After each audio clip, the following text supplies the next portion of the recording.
Good morning, or for some of you, good afternoon, and welcome to this remembrance of Justice Ruth Bader Ginsburg. It's hard to believe that it's only been about 2 weeks since Justice Ginsburg passed away, and the outpouring of emotion and respectful statements and from around the world has just been extraordinary.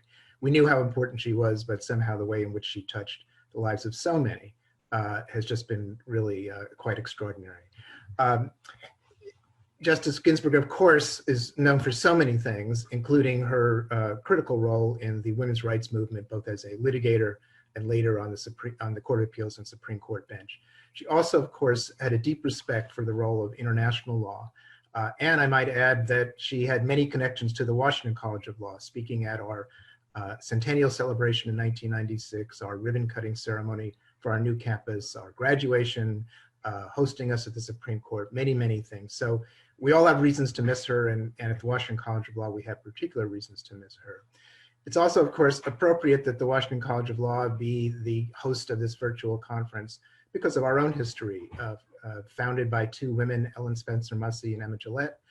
As you know, Ellen Spencer Mussey, in addition to founding the law school and founding the Women's Bar Association, also was a very active international lawyer. So the confluence of women's rights and international law connection is really quite appropriate for us, therefore, to be hosting this event today. During Justice Ginsburg's famous address to the Constitutional Court of South Africa in 2006, she stated, "The US judicial system will be the poorer, I have urged, if we not both share our experience with and learn from legal systems with values and a commitment to democracy similar to our own." As we know, not all justices of the US Supreme Court have valued international law, but Justice Ginsburg certainly was one who did.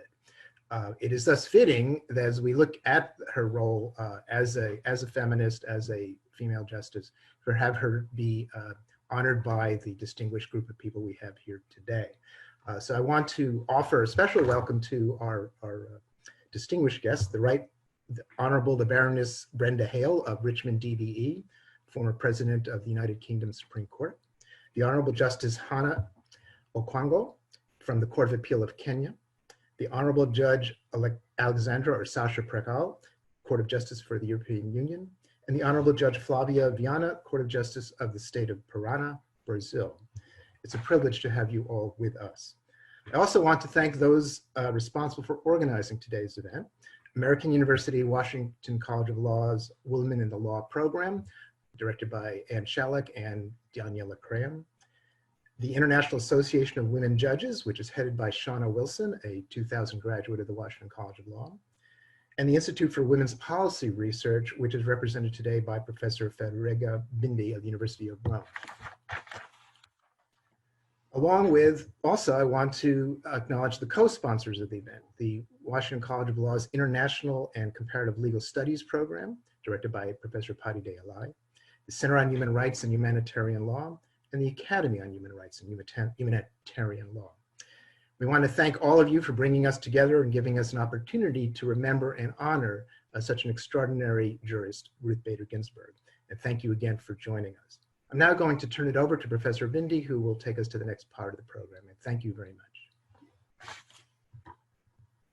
Thank you, Dean Dinerstein. Thank you, everybody, for being here this morning or this afternoon. My name is Federica Bindi. I work with the Institute of Women Policy Research, which leads what is called the Jean Monnet Network, a research network funded by European Commission, which is called State of the Women. I'm going to put in the chat the link to the website, of which AU, and in particular AU College of Law, is part of. And we study women leadership globally in a comparative way in 10 areas: business, government, parliaments, courts, which is the case today, military, diplomacy, academia, media, religion, and sports. So it's a very far-reaching project. And we thought, you know, what a better way to kick off our activities under the heading court with this remembrance. And as Justice Prekal knows, Fernanda was supposed to interview the EU judges, and then COVID struck. So I guess we will do all the interviews we need for this project online. Anyway, follow us on the website for newer events. I put the website there, and I would leave it to Daniela and to Shauna to lead the event. Thank you again for being with us. Thank you, everyone. Thank you, Professor Bindi. My name is Daniela Kryam, and together with my colleague Ann Shalik and Angie McCarthy, I direct the Women in the Law program at the American University Washington College of Law. We are a tiny department within a much larger law school where we have for over 35 years honored the legacy of our feminist founding mothers, working to integrate gender into all aspects of legal education. We, of course, also support specifically the entry and flourishing of women in the legal profession up to and including, of course, the judiciary. Of particular note, we offer one of the only LLM degrees in gender international comparative law in the world, where our students spend a full year studying and preparing to work for gender justice. We work with our faculty, students, and vast network of alumni from around the world to create the world that Ruth Bader Ginsburg wanted to see, the one in which women and LGBT people enjoy the full rights of citizenship, human rights, civil and political rights, and in which we all live free from oppression and discrimination. We were very pleased to collaborate with the IWPR and with the International Association of Women Judges.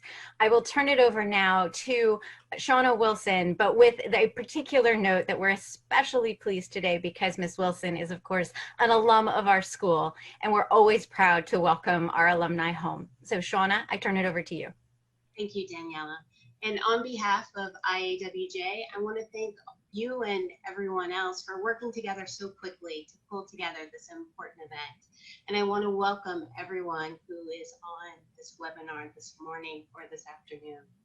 For those of you who may not be familiar with the IAWJ, we are the only worldwide association of women judges. In 1991, 50 dynamic women came together with the vision of increasing the number of women judges and promoting equal justice, goals which we continue to strive for today.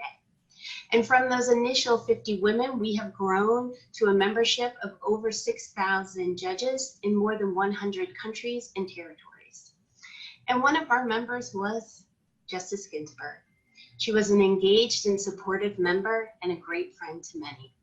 Since her passing, members from around the world have shared their personal and professional insights regarding her through emails and through a new podcast. I found hearing and reading people's memories of her to be very comforting and very inspiring. And so I'm really glad that we're able to continue to honor and celebrate her today and to hear from our esteemed panelists on her legacy outside of the US as well as here at home. So let me turn to the first speaker. It is my great privilege and honor to introduce the Right Honorable the Baroness Hale of Richmond. She retired in January this year as President of the Supreme Court of the United Kingdom. In this position, she was the UK's most senior judge. She has had a stellar legal career, which you can see in the chat from her bio, but here are a few highlights. She has served as a law school professor, worked for the Law Commission, and served in the Family Division of the High Court and was on the Court of Appeals. She is also the president of the United Kingdom Association of Women Judges, and most notably for us, a past president of IAWJ. Lady Hale, we're so happy to have you here, and I know that you knew Justice Ginsburg quite well, and so we're really thrilled and honored to hear your insights, so I'll turn the floor over to you. Thank you. Thank you, and good morning and good afternoon to everyone. It's great to be with you. Justice Ginsburg was the best ambassador abroad for the Supreme Court of the United States that there has been in my professional lifetime and perhaps ever. And there are many reasons for this. First, of course, was the quality of her jurisprudence, especially, but not only, on equality issues, and not just gender equality. Let me give you just one example. Our equality laws here are different from those in the United States. They're mainly derived from European Union law. But in 2018, both the UK and the US Supreme Courts had to grapple with what have been loosely labelled the gay cake cases.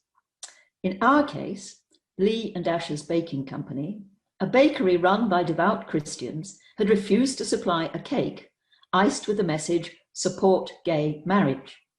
In the US case, Masterpiece Cake Shop and Colorado Civil Rights Commission, a Christian baker had refused to create a wedding cake for a gay couple's marriage.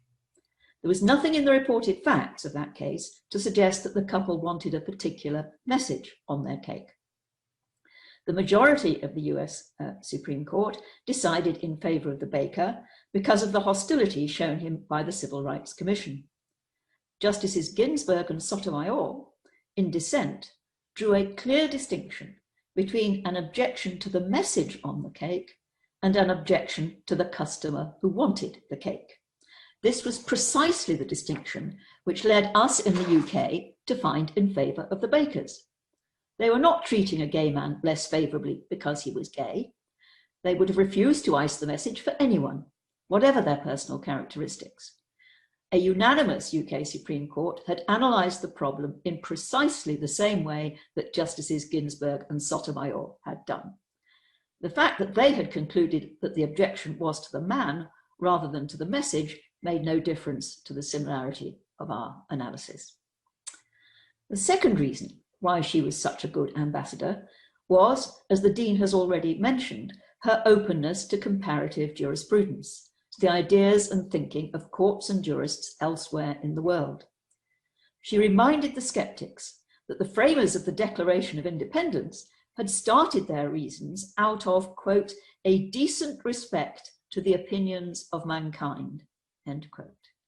She thought that just as countries with more recent constitutions might have something to learn from the longer experience of constitutional review in the United States, so might the United States have something to learn from the other nations which are now engaged in the same enterprise.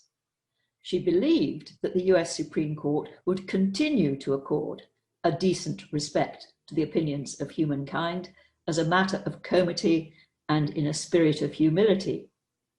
No wonder we, outside the US, respected and admired her and took notice of her opinions. I only hope that her prediction will be fulfilled in years to come, so that the US Supreme Court can continue to enjoy the respect of other nations. It is difficult for others to respect a court which does not respect them. A third reason why she was such a brilliant ambassador was her willingness to engage with people outside the United States. She came and gave lectures in the United Kingdom. An email today from a retired Scottish sheriff reports she was a brilliant and interesting woman who was really easy to talk to and seemed interested in jobbing judges from Scotland and what they do. She agreed to become a bencher, a senior member of 2 of the London Inns of Court, most recently my own inn, Gray's Inn. One of the most popular events for students laid on by the inn last year was a showing of the documentary about her life, coupled with a filmed message especially for them from her. In return, they presented her with a spider brooch, not unlike the one which I wore when announcing the decision of the UK Supreme Court in the case about whether our Parliament had been validly prorogued. She was reportedly delighted with the brooch, and I think that may mean she was delighted with our decision as well. When I was guest editor of the Today programme, which is our flagship daily radio news programme, on the 27th of December last year, she graciously agreed to be interviewed with me by a BBC journalist. Tragically, as it turned out, she bemoaned the fact that I had to retire at the age of 75, while US Supreme Court justices could continue to serve for life. She saw this as a great guarantee of their independence from political influence, as in many cases it has turned out to be. It is a measure of her fame that her untimely death was the headline story in the Today programme just afterwards. And I have a more personal reason, finally, to be grateful for the worldwide celebrity which she achieved in recent years. Many of you will no doubt be familiar with the children's picture book which tells her story. I Dissent. Ruth Bader Ginsburg makes her mark. The 8-year-old daughter of the chair of the Legal Action Group, which is our leading charity fighting for access to justice for all, read and enjoyed it. She asked her mother why we didn't have someone similar in the UK about which such a book could be written. Her mother's reply was, "But we do." Thus was born the idea for a children's picture book about me. Equal to everything, Judge Brenda and the Supreme Court. It's not the story of my life, but the story of a little girl who comes from my hometown and goes on a school trip to London where they visit the Supreme Court, and I come to talk to them about what we do and some of the cases we decide. It's a brilliant book which has raised a good deal of much needed money for the charity, but has also introduced young children to what the law and justice are all about. And for that, we have to thank the inspiration, which was Ruth Bader Ginsburg. Thank you. Thank you very much, Lady Hill. And thank you for sharing some of your personal insights. As I mentioned in my opening, I find hearing all of the stories quite comforting and really inspiring, especially during such a difficult time. And so I really want to thank you. Now I'd like to introduce another esteemed IAWJ member, Justice Hannah Okwengo. She currently sits on the Kenya Court of Appeals, and also you will see her full bio that is posted, but she has also had an amazing legal career. She was appointed as the Assistant Director of Kenya's Anti-Corruption Authority, where she set up the Prosecutions Department and commenced the first active prosecution of corruption cases. She has served in a number of court positions as the Chief Magistrate and the Judge in Charge in the Mombasa Law Court. And we are quite lucky to have her as the regional representative of the IAWJ Board of Directors, and she is the former past president of the Kenya Association of Women Judges. So Justice Hannah, the floor is yours.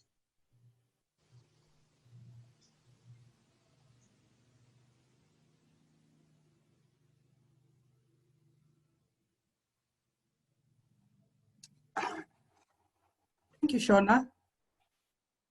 Let me first take this opportunity to thank the IAWJ and the American University's Washington College of Law for organizing this webinar and giving me this opportunity to honor Justice Ruth Bader Ginsburg, whose life and professional career have been a great encouragement to me.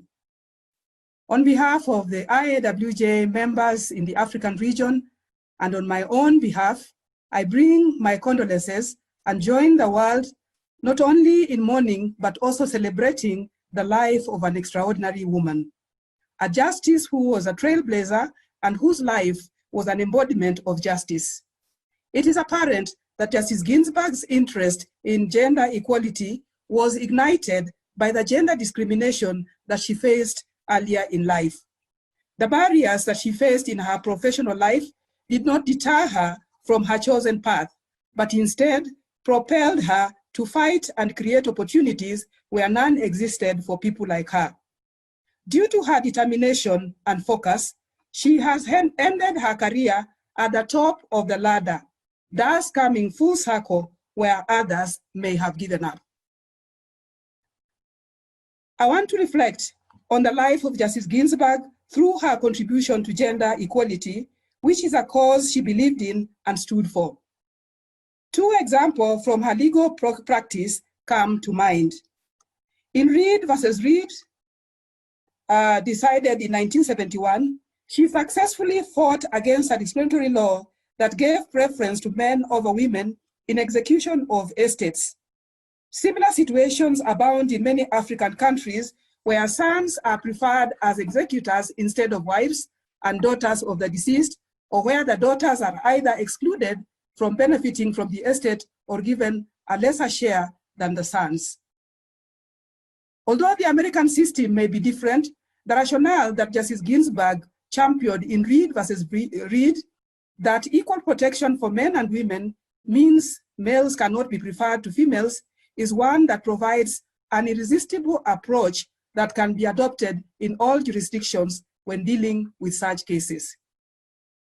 In Weinberger versus Wiesenfeld, a 1975 decision, Justice Ginsburg successfully championed the rights of a man and demonstrated her belief that equality means equal, and therefore discrimination, whether against a woman or a man, is unacceptable. Justice Ginsburg's strategic and tactful approach in using a male client to expose discrimination in Weinberger versus Wiesenfeld is instructive. Men will buy in if they are made to realize that they can also be victims. These cases confirm what Justice Ginsburg said, that real change, enduring change, happens one step at a time. On the bench, Justice Ginsburg has contributed to a lot of jurisprudence in gender and traditional issues. One area in which she passionately and consistently fought to uphold the rights of women is in the area of reproductive health rights. From the case of Steinberg versus Carhart, decided in 2000, Barwell versus Hobby Lobby, decided in 2014, to Little Sisters of the Poor, St. Peter and Paul Home versus Pennsylvania, decided this year, which is said to be the last opinion that she wrote, Justice Ginsburg was consistent in her concern for the rights of women and their health and well-being. She understood the role of preventive services in women's health and well-being and highlighted some of the problems that women are exposed to. She demonstrated courage and stood firm in what she believed to be right. The problems that Justice Ginsburg has highlighted are issues that are of serious concern in many countries. For example, in Kenya, the morbidity and mortality rate arising from reproductive health issues is high. This is demonstrated by a 2015 case where a 14-year-old girl who became pregnant as a result of rape was unable to access safe abortion and the post-abortion care that she needed after termination of the pregnancy from an unqualified provider. She ended up dying from ensuing complications. The court found that the withdrawal by the government of standards and guidelines for reducing morbidity and mortality from unsafe abortions amounted to limitation of the constitutional rights, such as right to life, right to health, and the limited right to abortion provided in our Constitution, where there is need for emergency treatment or where the life of the mother is at risk. Justice Ginsburg lived the discrimination experiences and realized that tackling the problems entailed societal change, which is a process requiring tact and patience. Indeed, she realized that it was not a battle that could be totally won in her time. And so she looked into the future and gave us enough ammunition to continue the struggle. Her strategy is well captured in her statement, fight for the things that you care about, but do it in a way that will lead others to join you. The fight for gender equality will be won one step at a time. In the meantime, it is best to heed Justice Ginsburg's advice by being persistent and strategic in advocating for gender justice and doing it in a way that will make others join in. In regard to comparative jurisprudence, Justice Ginsburg's opinions have been quoted and used as persuasive authority by courts in Kenya. I'll give two notable examples where she was quoted. In one matter, the Supreme Court of Kenya was addressing the principles of separation of power in a constitutional democracy and considering whether the courts could interfere with parliamentary processes which were in progress. The Supreme Court found persuasion in the words of Justice Ruth Ginsburg that the court should be guided by restraints. And the Supreme Court recalled, and I quote what they said, the candid perception of a distinguished justice of the Supreme Court of the United States, Ruth Bader Ginsburg, in her article, Speaking in a Judicial Voice, in New York University Law Review, volume 67, 1992, at page 1185, states, and they are quoting the judge, "The effective judge, I believe, strives to persuade and not to pontificate. She speaks in a moderate and restrained voice, engaging in a dialogue with, not a diatribe against, co-equal departments of government, state authorities, and even her own colleagues." End of her quote. The second example is a matter where the Employment and Labor Relations Court in Kenya was dealing with a suit involving wage inequality based on racial discrimination. The court, in finding for the claimant, referred to the US Supreme Court opinion in Ledbetter versus Goodyear Tire and Rubber Company, focusing on Justice Ginsburg's dissenting opinion and noting that her opinion has since been enacted into law. Clearly, the rationale in Justice Ginsburg's opinion was so weighty that it cuts across borders. Justice Ginsburg's performance in the Court of Appeal and the US Supreme Court, and the respect and awe with which she was held by all, including her colleagues, confirms that women participation is crucial in the administration of justice and that women leadership is necessary. Justice Ginsburg charted the way for women in the judiciaries the world over by proving that having women on the bench makes a difference. It is not surprising that the number of women judges has increased, not just in the USA, but worldwide.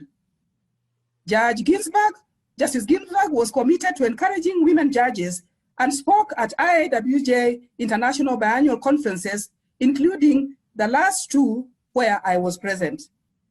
Justice Ginsburg has left a rich legacy that is an inspiration to all of us. May she rest in peace. May she rest in power. Thank you very much. Thank you, Justice Owingo. We really appreciate those words. I want to remind our audience that there is a Q&A function. There are too many of you for us to allow a free-for-all. So we have a Q&A function. If you click the button at the bottom of your screen, you can type your question in, and those questions will come to Shauna and myself, and we will ask them of the moderators. So please go ahead and do that as they occur to you, and then we'll have a discussion at the end of the remarks. I'm going to turn now to Judge Sasha Prchal, who is with us today from the Court of Justice of the European Union, where she has sat as a judge since 2010. Prior to assuming a role in the judiciary, Judge Prchal was, like many of us, in academia for a very long time, and served and has extensive scholarship, particularly in the realm of anti-discrimination. And so we asked Judge Prchal to join us today specifically in the hopes that she would address the relationship between the anti-discrimination law that Justice Ginsburg spearheaded here in the United States and similar efforts in the EU, knowing full well that there are both touch points as well as spaces of divergence. So with that, I turn to Judge Prchal for your remarks. Thank you.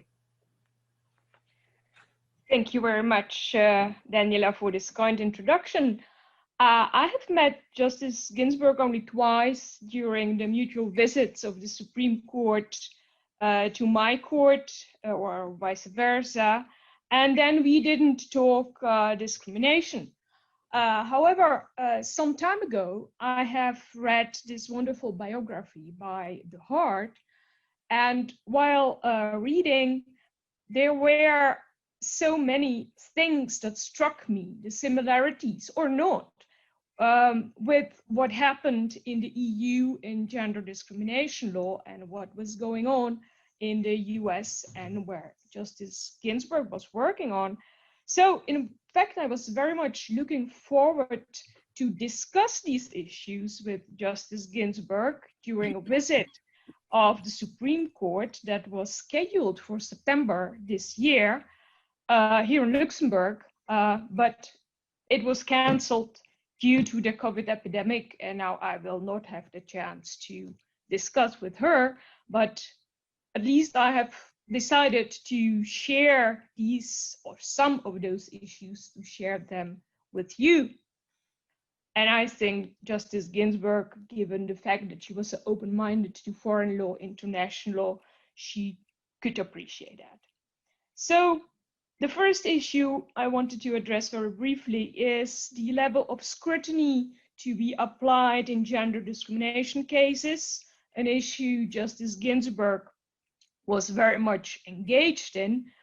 In EU law, the test in gender discrimination is rather tending to the strict scrutiny than the intermediate scrutiny applied in the United States in gender discrimination cases. And this can be explained partly by history, for another part by the structure of EU law. I'm not going to discuss that, it would become too technical. But anyhow, while in EU law, gender is in principle considered as a suspect classification, something Justice Ginsburg was fighting for, we see that in certain cases, a more lenient test sneaks in, and this happens in particular in areas where the member states have a broad discretion, for instance, in the area of social legislation or social security. Then the test tends to the, if one can call it in US terms, the intermediate scrutiny, or even sometimes to the quite lenient rational basis. So in practice, in fact, the case law in the EU, EU law is still oscillating. My second issue is the issue of identifying and fighting gender stereotypes, which are entrenched in the law. That was, as I understood it, another crucial focus of Justice Ginsburg's work and an important part of her approach to equality, equality from which both women and men should benefit. Well, in EU gender discrimination law, the law was relatively successful in breaking down the stereotype of the male breadwinner, which was the foundation of many social security systems. Another important chapter in this context is the so-called protective legislation or protective measures. So measures, legislation protecting women as regards pregnancy and maternity. We have in the EU minimum pregnancy and maternity leave of altogether 14 weeks. But what we see next is that the member states or the social partners create other additional benefits like extra leaves, sometimes very long leaves, or benefits in terms of earlier retirement, often depending also on the number of children brought up. And from all these benefits, men were excluded. Well, on the question of the necessity of the extra leaves, there is a long line of cases of my court in which the court became stricter on those protective maternity measures. In fact, the case law evolved towards the recognition of equality of working men and women as parents, with as result that also men, often where the cases were brought by single male parents, but the result was that also men could benefit. And what is equally important, if not even more important, is that there was a choice for the parents, making it easier to share family responsibilities. Another line of defense for these type of measures argued before the court was positive action. The argument was, and still is, that long leaves or extra pension entitlements remedy for the problems which women encounter in the course of their professional career, or compensate the disadvantages to which the careers of those workers are exposed. Now, this type of argument is also turned down. In the first place, compensation after the professional career does not help working women during their professional lives. Such measures just come too late. And as to the extra leaves, the answer, and of course I'm simplifying a bit, but the answer is that this type of leaves is liable to perpetuate a traditional distribution of the roles of men and women. They keep men in a role subsidiary to that of women in relation to the exercise of their parental duties, and they do not contribute to full equality of men and women in working life. So it's interesting to see that this evolution in those cases, and in this case law, reflects for part social changes. People started to share family responsibilities, but at the same time, it also stimulates changes. And I think by making choices possible. And I think that this is also very much that Justice Ginsburg would have liked about these cases. And I'm sure that she was aware of that, because I know that she was following quite closely what is going on in the area of discrimination, gender discrimination, European Union law. My third observation concerns violence against women. As I understood from the Hart biography, in United States versus Morrison, in which Justice Ginsburg dissented, the civil remedy in the Violence Against Women Act was invalidated as being beyond Congress' power to legislate. Now, if we bring this to a bottom line, the issue was that it is for the what is for the federal level to regulate and what is for the states.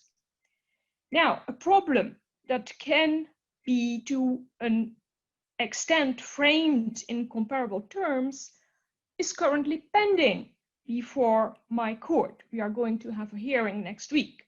And it is about the accession by the EU to the Istanbul Convention. Istanbul Convention is the convention of the Council of Europe on preventing and combating violence against women and domestic violence. And the case is also, in essence, about the question, what are the competences of the EU and what are the competences of the member states in relation to combating violence against women? And to this, I can add a very sad footnote that some European states who have already ratified this convention consider now withdrawing from it. Well, finally, I'm going to repeat something that has been already said, but finally, what I have very much valued in the approach to equality by Justice Ginsburg is first the strategy of small steps, bringing about gradual change to the law, since this is really crucial for acceptance of those changes. But to achieve this, one must dispose of great intellectual rigor, vision, perseverance, and patience, as she did. Second, a thing that struck me while reading was her view that we need to regulate inherent differences between groups in such a fashion as to include groups, and not in ways that perpetuate stereotypes and discrimination. And I think on the professional level, she brought herself this philosophy into practice in the way she worked, stressing collegiality, not being divisive. And this is a crucial value, not only for judges. Thank you. Thank you so much, Judge Perchal. That is a poignant and important reminder. Our final panelist today is Judge Flavia Viana, who joins us from the state of Paraná in Brazil, where she is a judge on the Court of Justice of the state of Paraná, where she has sat since 2001. She is also very active in numerous national and international associations of judges, serving leading roles on a number of commissions and committees. Of special interest to us today, however, is her incredible work to increase the number of women and legislators, particularly in Brazil, but I suspect as a model for other places. And so today we have asked Judge Viana to tell us a little bit more about how Justice Ginsburg influenced her inspiration to undertake those efforts, and to tell us a little bit about them today. Thank you, Judge Viana. Thank you, Daniela. Good morning or good afternoon to everyone. I would like to begin by thanking Dean Dinerstein, Professors Fernanda Nicola, Daniela Graham, Federica Bindi, and Shauna Wilson for having me here this morning. I'd like to congratulate you all, and also the American University, Washington College of Law, the International Association of Women Judges, and the Institute for Women's Policy for hosting such a relevant event. It's a real pleasure to join this conversation honoring Justice Ginsburg's legacy with such distinguished speakers. Lady Brenda Hale, Justice Hannah Okwengu, Judge Alexandra Prehal. I was delighted to learn from you today. Thank you for sharing such inspiring thoughts. I will start off by telling you about the mark Justice Ruth Bader Ginsburg left on me specifically. It was the fall semester of 2017 when I first visited Columbia Law School in New York City and saw Justice Ginsburg's portrait hanging on the wall. For some reason, I felt myself compelled to learn more about her life, even though I already knew something about the relevance of her work as a professor, lawyer, and judge. But getting to learn more details about her struggle for equality in the United States, I realized there was still so much to do in my country about equality-related issues. I can say that since then, I've been working very hard on trying to make a difference, even more than I used to. As Justice Ginsburg once mentioned in an interview, whatever you choose to do, leave tracks. And that means don't do just for yourself, because in the end, it will not be fully satisfying. I think, she said, you will want to leave the world a little better for you having lived. And I was, truly moved by that. So in February 2018, I started my hands-on projects. I became a member of a group of federal and state female judges from first and second instances of jurisdiction with the purpose of studying about women's rights and also the gender gap in women representation in the judiciary. As we all know, Justice Ginsburg advocated for more women on the bench. Here, I'd like to highlight that in Brazil, even though roughly 40% of first instance judges are women, in the second instance of jurisdiction, female judges represent only 23% of the total. And in the higher courts, where judges are necessarily appointed, less than 17% of the justices are female. I extracted this data from the most recent survey conducted by the Brazilian National Council of Justice. It is important to point out that in my country, first instance judges are not elected nor appointed by any other branch of power. That means the selection of first instance judges, either federal or state judges, is based on the assessment of their merit, actually their grades, on specific and very hard exams. Looking at the percentages I've mentioned, we can conclude that when networking and connections are necessary, female judges end up not being nominated or promoted in a very fair proportion. In Brazil, only 3 women have served as justices on the federal Supreme Court, which is our highest court. 2 of them are still on the bench, and it was exactly 20 years ago that we had the first female justice in our Supreme Court, Justice Ellen Gracie, who served from year 2000 to 2011. In the end of 2018, our National Council of Justice, which was then presided by a woman, having identified the need of narrowing the existing gender gap, issued a resolution in order to incentivize the discussion about female representation in the judiciary.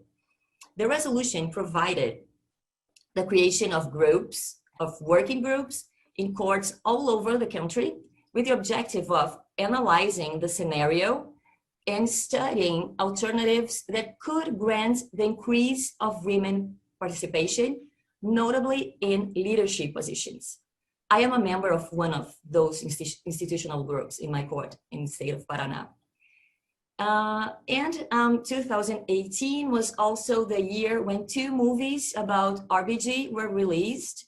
Since their release in Brazil, female judges from several regions of the country have been organizing seminars and meetings, now webinars, in order to discuss Justice Ginsburg's life achievements.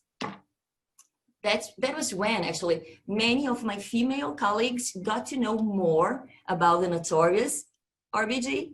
And of course, we were all inspired by her struggle for gender equality. In a country like mine, where inequality is alarming, Justice Ginsburg's lifetime work is inspirational in the sense that it shows that empathy, courage, and resilience can lead to social transformation. And the notorious RBG ended up also finding a voice in dissent in the Supreme Court, which truly inspired younger generations, especially women. Women's voices must be heard, women must be at the table, and the way I see it, that's for the benefit of the whole society, not only for the benefit of women. And here I quote Justice Ginsburg: "Women belong in all places where decisions are being made." Speaking of which, I'd like to briefly mention that last year, after being selected as a participant of the Women's Leadership Network program of Columbia University, I got to learn more about female representativity in politics in Brazil, which is extremely low. Even though more than half of the Brazilian population is composed by women, women are only 15% of the lower House of Representatives, for example. And in the Senate, the percentage is pretty much the same. It's 12 women out of the total of 81 senators.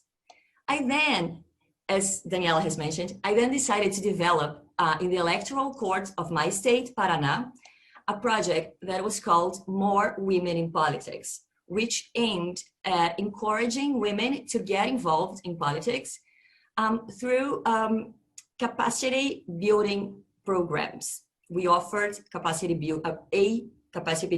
building program. And that idea came up after my visit to the OAS headquarters, the Organization of American States, there in Washington, D.C., in April last year, when I had the honor of I had a meeting with the president of the Inter-American Commission of Women, Ambassador Carmen Moreno. Right after that, I worked on the expansion of that project, sorry, with colleagues from Columbia's program. And what I have always advocated was that women's perspective are critical in order to refine the process of making laws and public policies. And the better the legal framework is, the more it benefits the society as a whole. As simple as that. The project was pretty successful. I got to deliver several talks about it in other states of Brazil. And I must tell you that I finished all my public speeches quoting Justice Ginsburg. I really believe women belong in all places where decisions are being made, in politics and in all spaces of democratic power. As for the judiciary, I think that female judges tend to make decisions which favor equality in gender-related issues. And that's especially relevant in my country, in the sense that it was only after our Constitution of 1988 that the courts became a space for disputes about the rights of women and of other underrepresented groups. I must say that I do believe women judges bring different perspectives to judgments, and diverse points of view and life experiences tend to, again, refine and improve the decision-making process. What really seems important to highlight, though, is that a gender-balanced judiciary would be a much more accurate reflection of our society. And what I have been advocating as well is that the judiciary should be a better reflection of the composition of society, not only in terms of gender, but also in terms of race, ethnicity, social background, sexual orientation, etc. The fact is, the more representative the judiciary is, the more legitimate and trustworthy it is considered by the public, which is paramount to the strengthening of the rule of law. And we should all keep in mind that Justice Ginsburg dedicated her life to creating equality grounded on the law. She made it clear that judges play a very important role in the protection of human rights. And through her exceptional work, she showed us all that the correct interpretation of the law and the Constitution can lead to positive and enduring transformation in the society. And by doing that, by standing so bravely for equality, she acquired a status that enabled her to inspire people, not only from the US, but from all over the world. Her legacy is immeasurable. Thank you, RBG, and thank you all for having me here today. It's been a pleasure. Thank you so much. So we're now going to open it up for questions. We do have a few that have come through the Q&A function, and just remind you all to please type in your question below in the Q&A box, and we will ask the questions for you. We do have a large number of participants, so we may not be able to get to everyone's questions, and we apologize in advance. But the first question goes out to all of the panelists. Justice Ginsburg was a proponent of increasing the number of women on the bench. What steps do you think are needed to ensure that women enter, stay, and rise within the judiciary, and that women can assume leadership roles within the judiciary in your country or in your region? And so, Lady Hale, I'll actually turn to you, given that you have achieved the highest level in your country, and so we'd love to hear your thoughts. Well, a great deal depends upon your process for appointing judges. Of course, there are many different ways of doing this. I do know that Justice Ginsburg was very firmly against electing judges. She said so on many occasions. In my country, until quite recently, the process was what we call a tap on the shoulder. Somebody from what's now the Ministry of Justice would come and ask you whether you would agree to serve as a judge. No confirmation hearings or anything like that. And so that depended upon their knowing whose shoulders to tap. And that depended obviously on various networks, and definitely the old boy net had a lot to do with it. But then on the other hand, it could produce weird results, like my first 4 judicial appointments, including the one to the top court in the country, were all based on the tap on the shoulder. So I had become sufficiently visible for them to think that I might be able to do the job. But we've now gone over to independent, merit-based appointing commissions, which have open and transparent appointing processes, they publish criteria, they invite applications, you go through a variety of selection processes, they make the recommendations. There's no politics involved in it. There never has been, in fact, in my country for a very long time, which is a bit of a difference from other places. And the result has been a very considerable increase in the number of women appointed at all levels of the judiciary. Still nowhere near enough, but it has been a huge increase. And so I do think that's the way to tackle it. But there we go. Do any of the other panelists would like to weigh in on specific steps or recommendations that you have for increasing women in the field? Judge Michelle, the floor is yours. Yes, I fully agree with Lady Hale that much depends on the process of appointing. What I can say is something about the appointment within the Court of Justice of the European Union. In fact, we have two bodies within the court. It's the court itself and the General Court. And the interesting thing is that recently we have had a sort of expansion of the General Court. The number of judges doubled, and that had to be approved by a legislative piece adopted by the Council and the Parliament. And in that, it's called a regulation. In that regulation, we can read in the considerations, so it's not really binding, but it's something that should really stimulate. We read that the importance to ensure gender balance is there, and they have asked the member states, because the judges are appointed in a way they are proposed, the candidates are proposed by the member states, and then those candidates go through a review by independent committee, and then at the end, if they pass this, they are appointed by all the member states sitting together. But the member states are very much invited to really try to have a 50-50 division between the judges they appoint. Now they have 2 seats in the General Court. One at least should be a woman and a second should be a man. And we can really see that to a certain extent it has worked with the General Court. There we have 15 women out of 50 judges in General Court. In my court, it is much less positive. There are only 5 women of 26 judges. So we have to wait that things are going to improve. Fortunately, next week there is another female colleague to be sworn in, so we will be 6. I hope this was clear. Thank you. Judge Viviana, please.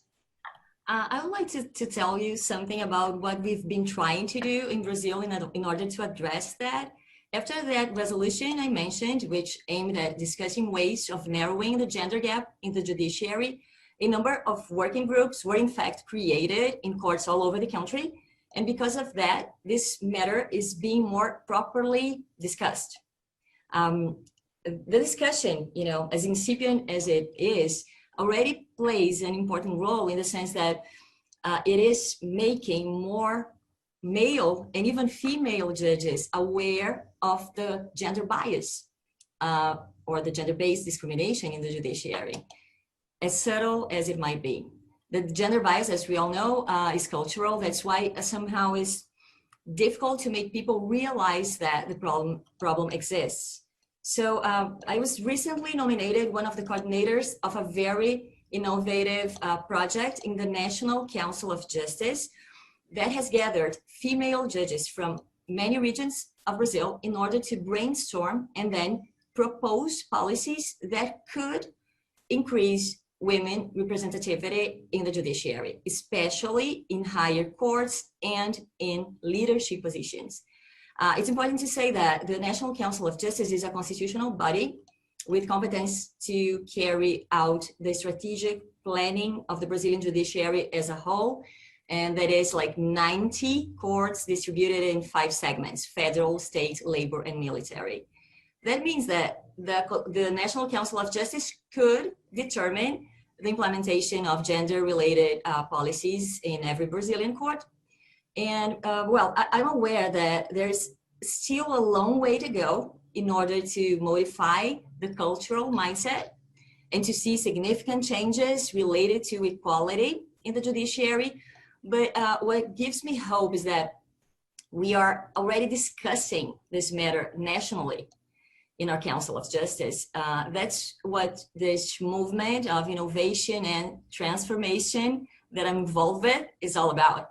And I'm really optimistic about the changes that the right policies might bring to women representativity in the judiciary.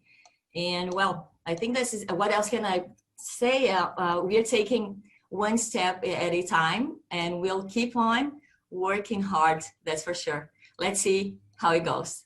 That'll be it. And well, can I join in?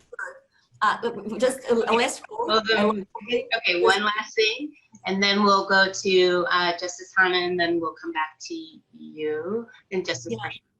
I would just like to finish saying that real change, enduring change, happens one step at a time, and that really inspires me in this, struggle for gender equality in my country. Thank you. Thank you, Justice Hannah. Thank you very much, Shona. I want to agree with what Baroness Hale has said about the importance of having a good appointment process, an appointment process that is merit-based and open, an open system. And this has worked very well for my country. Since we adopted that open system, the number of women has increased exponentially. We have, in fact, almost more women than men on the lower bench. In the High Court, they are almost the same. And it is because of that system. And also, in addition, there is a constitutional provision that is providing for something, you can call it affirmative action. The provision provides that in any appointing process, any appointment process, not more than 2/3 should be of one gender. So that has kind of made the appointment process quite fair, so that women are now able to go in. But the bigger challenge has been the part of the question where you have said, how can we make the women stay in the position? First of all, getting to the leadership position and how to make them stay in the position. This one, I don't think I have an answer, but from the experience that we have had in my country, it's proving to be quite a big challenge for women. We have had 3 deputy chief justices, and it has been a very rough ride for them. So it's not easy. I don't know what my sister, Baroness Hale will say to that. Thank you very much. And so back to you, Justice Rochelle. Yes, I just wanted to add something to what Flavia Viana is saying, that this is a process which is very much a step-by-step process, and that you need a lot of patience. The nomination at my court, you cannot compare it because it's international, and okay, it's completely different from normal judiciaries. But when I look at the Netherlands, because by origin I'm from the Netherlands, there you see that everything started with having more and more judges in the first instance court. Then they just also, there are more and more judges in the higher courts, and now finally we also see in the highest courts that this trend is just going on. So it's really a matter of time of having more women also in the very high positions. But if we could learn from the life of Justice Ginsburg, I think visibility is very important. And also the way you do your work, because she stood out, and it was because of the way she did her work. So I think maybe that is one of the ways that can help us, propel us into that kind of leadership. You need to gain that confidence. Yeah, thank you. Thank you all. I'm going to shift our conversation only slightly to ask the question a different way. We talk a lot about Ruth Bader Ginsburg's step-by-step approach, and it really is, you know, I often say that we live in the house that Ruth built here in the United States because she built us a solid foundation. But we know that steps don't just go forward, they can also go backward. And so this question from one of our audience members really caught my eye. It says, I note the remarks about withdrawals from the Istanbul Convention and other backsliding trends. I wonder if the panelists would see a transnationally linked response of an anti-gender backlash, for example, or whether we should understand these phenomena as less coordinated, homegrown, local, regional reactions. I see several nods. Judge Prachal, would you like to pick that up first? Yes, I think this is something that goes on both sides of the ocean in the United States, but here in Europe, what we see is in certain member states where the authoritarian regimes are more and more in power, it goes automatically with a sort of pushing women back to their traditional positions, to denying definitely reproductive rights are endangered in a country like Poland. So abortion is, they try to limit that very much. But also there are also other trends which are in fact absolutely not favorable to women. And lastly, I saw an interview with Justice Ginsburg, and she said, okay, we need a lot of time, but the direction is still good. And that was an interview from 2015. But I am now a bit afraid about the direction because there are so many bad things going on, in particular in those countries who are having authoritarian regimes. Or almost having authoritarian regimes. So I think that goes hand in glove with also taking away rights from women. And it's a scary development. In the Istanbul Convention is another issue. There is a lot of confusion about the notion of gender. It's very difficult to translate it into other languages. And some argue that if you talk about gender, you do not accept anymore that there are men and women. So you introduce an idea of a third notion of a person. And in some cultures, this is very difficult to accept when they still think in a traditional roles of man, women, family, which is very important for them. So it's a Babylonian confusions about language, in fact. Thank you, Judge Hannah. Justice Hannah, do you have any thoughts about backlash that you're seeing within your region?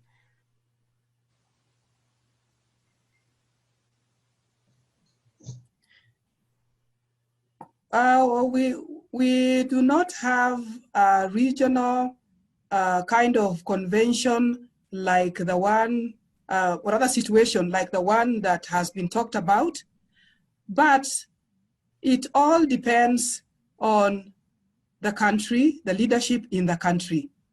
Because if you do have a leadership that does not value equality, does not want to give leadership to women, then there is no way they will be able to consider themselves bound by any convention that will go against what they want.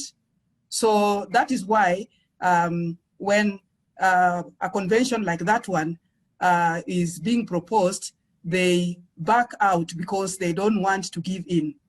So it means that where we have got this organization, where we have got regional organization, we need to find a way of getting some way of having people comply with whatever is agreed.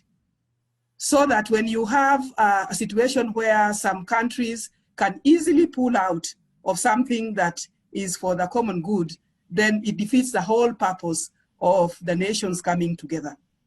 Yeah, thank you. Thank you. Could I say something? Yes. Please, Lady Hale. Yeah. I wanted to make two main points. The questioner asked whether this was a general international trend of backlash or whether it was locally driven. My feeling is that whereas there is always the potential for backlash anywhere, what we're seeing is locally based. In Europe, there are two in particular authoritarian regimes that seem to be backtracking on women's equality. But on the other hand, we've another European jurisdiction, and that is Ireland, which has dramatically improved the status of women over the last few years in ways that would have been thought unimaginable a few years ago. So that's number one point. In my own country, we ratified the Istanbul Convention. We promoted legislation to implement it, but when we got distracted by other things, and you know what I'm talking about, it went a bit onto the back burner, but it's coming forward again now. But the other point I wanted to make, because I feel sure it applies in other countries than the UK, is that the impact of the restrictions imposed as a result of COVID-19 has been much harsher on women than it has been on men in a lot of different ways. But one of those is we had a period where people were confined to their homes, and there was a huge increase in domestic violence and the need for refuge from domestic violence as a result of that. And I'm sure that's an experience that everybody else has also suffered. So no, we must never be complacent. We sometimes have to have 3 steps forward and 2 steps back. That's the way I would put it sometimes. Complacency is a luxury we do not have. Agreed. Judge Viana, do you have a sense of whether you're feeling forward motion, backlash? What are you seeing in Latin America more generally? Well, I can tell you about Brazil. I'm afraid of a backlash here as well. We have a conservative, president. Himself as a leader wouldn't put forward this agenda. On the contrary, so we'll see. As I said, we'll continue our work, inside the judiciary. But I'm really afraid that we might leave a backlash in some women's rights that were, conquered along these last decades. So I'm afraid that happens, but let's hope it doesn't. And let's, try to, keep on fighting. That's what I can do right now. Thank you. Thank you. We have a number of law students who have posed questions for the panelists, essentially asking for your wisdom and your guidance and sort of lessons that learned. So as they're starting out their legal careers and they want to fight for racial and gender equality, what advice or sort of suggestions, recommendations would you share with them based on your history and your experience and sort of life as we are seeing it now? Judge Viana, do you want to start? I can start. Well, I learned, a lot from Lady Hale and Justice Hannah Okuengo and Judge Prihal. And I have a lot to learn, I learn with you. So I learn from you. I try to learn a lot by reading you know, about this issue. What can I say? I can quote Justice Ginsburg as again, the quote that Justice Hannah mentioned, the one that you should do something in a manner that you make people join you in the struggle. So fight for the things you care about, but do it in a way that people will want to join you, something like that. So that's what I've been trying to do. I do think that enduring change happens one step at a time. And as a member of the judiciary, I think that I have to be very sensitive in the way I put things. You know, I put forward this agenda. So I think that we have to be somehow patient, but we cannot stay on the same, you know, on the same place. We have to, even though we you know, are taking baby steps, we have to move forward. And, you know, like we have to be strong and determined, and we have to have grit. And that's what I've been, you know, trying to do these past years. That'll be it. Thank you. Oh, thank you. Judge Purcell, would you have any guidance you'd like to share with law students as they start out?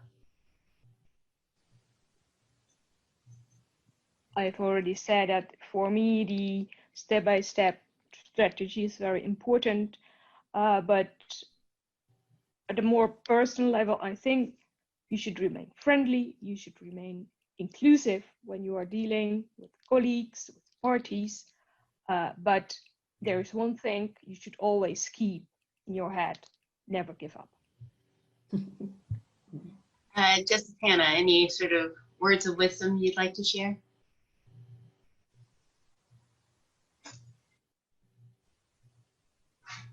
I can tell the students that it is important to look for a big sister who can hold your hand. And that can happen if you align yourself with organizations such as maybe the International Association of Women Judges.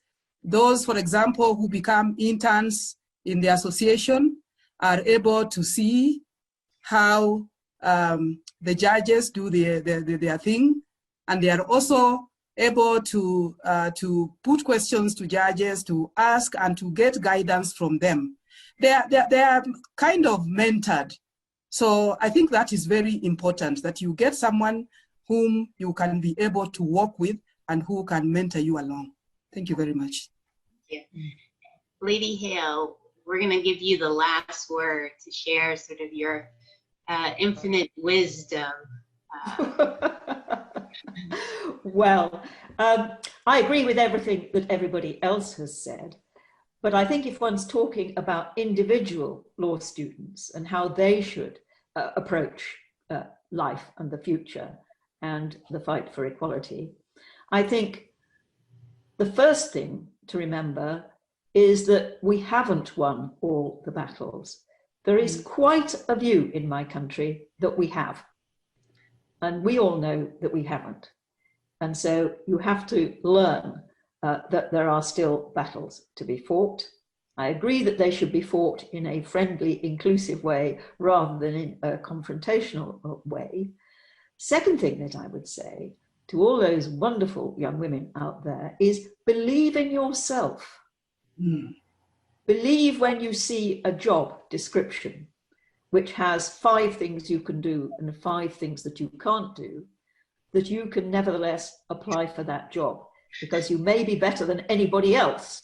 We know that a man who sees a job description and it has 5 things that he can do and 5 things that he can't do, he instantly decides to apply. Women tend not to. So believe in yourself.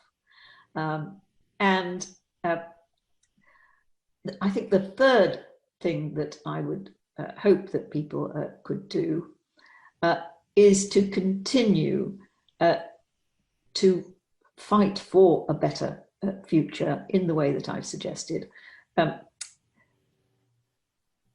But pick the battles that you can win rather than the battles that you can't win. I think I made some mistakes in my life by trying to fight battles that I was unlikely to win, and probably being too confrontational, because never forget that men think we're being confrontational when we are not. We are simply behaving in the same way that the men do, but they judge us differently from themselves. And I think you have to be conscious of that and try and find ways around it.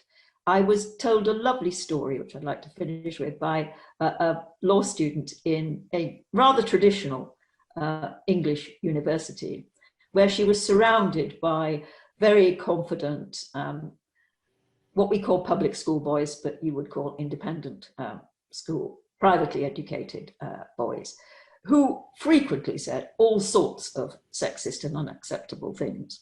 And her way of dealing with that was not to be confrontational and argumentative. She would just smile sweetly at them and say, "Would you say that again?" And they suddenly realized that they had said something quite unacceptable. And everybody around her knew that they'd said something quite unacceptable. So that's a tip that I would pass on to all those young women out there, but who are thinking of ways to reduce the levels of sexism and misogyny that there are still in our societies. Thank you.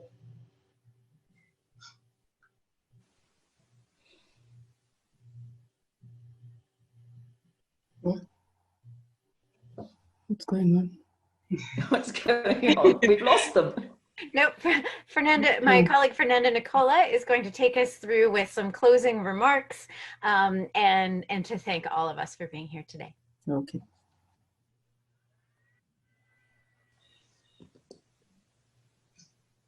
Fernanda, we can't hear you.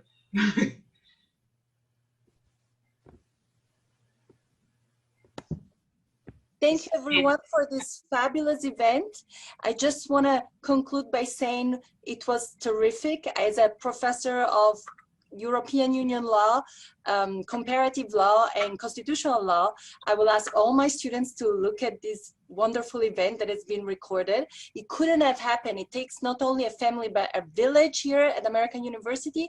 Without the help of Ted Safar and Denise Richardson in special events, but of course our wonderful colleagues from the Women in the Law program at American University, Angie McCarthy and Daniela Crime, and also our wonderful Shauna Wilson from the IAWJ, and Federica Bindi, a professor at Tor Vergata in Rome. Let me say one thing. This event was fabulous for three different perspectives. On the one hand, we all heard incredible insights of how comparative jurisprudence work in the area of gender and the amazing legacy the RBG left us with respect to what's the jurisprudence in vis-a-vis full equality, her relevance of dissent in Kenya, and her perseverance, and the comparison with our intermediate scrutiny ideas. But also we heard about her professional legacy in terms of collegialities, inclusions, role for women mentors, the networks. And finally, we heard about her personal stories, and we heard from Lady Hale about the beautiful book, I Dissent, which I read also to my daughter's classroom, and all her friends loved it. And I'm gonna read, my next book is gonna be Lady Brenda, Justice Brenda's book. But I really hope that there's gonna be a book next about Justice Sasha, Justice Hannah, and Justice Flavia, because all of you have made this event really memorable, and all your contribution should have the same impact that RBG has had for this country. And RBG would have want, as you guys mentioned, that the Supreme Court remains a very healthy institution looked upon by courts all over the world. And let me finish with these words by RBG herself in a recent conversation in a book with Jeffrey Rosens, where she really shows her passion for the court, where she says, I revere the court. I think all the justices do. More than anything else, we want to make sure we leave it as healthy as we found it. So in the hope that this remains a healthy court as we found it, that we all cherish around the world, thank you for being here. It was a terrific event. And I hope to read your books and your stories soon to my kids and my students here. Thank you. So thank you all. Thank you to all of our speakers, Justice Hannah, Lady Hale, Judge Flavia, Viana, and Judge Prachal. Thank you all for being here, for joining us today. This event has been recorded and a link will be sent to you if you would like to share it with others. And please keep in touch. The power of sisterhood in the judiciary, sisterhood in academia, and sisterhood in law is what will carry us through. And that, more than anything else, is the Justice Ruth Bader Ginsburg legacy. So thank you all for being here with us today.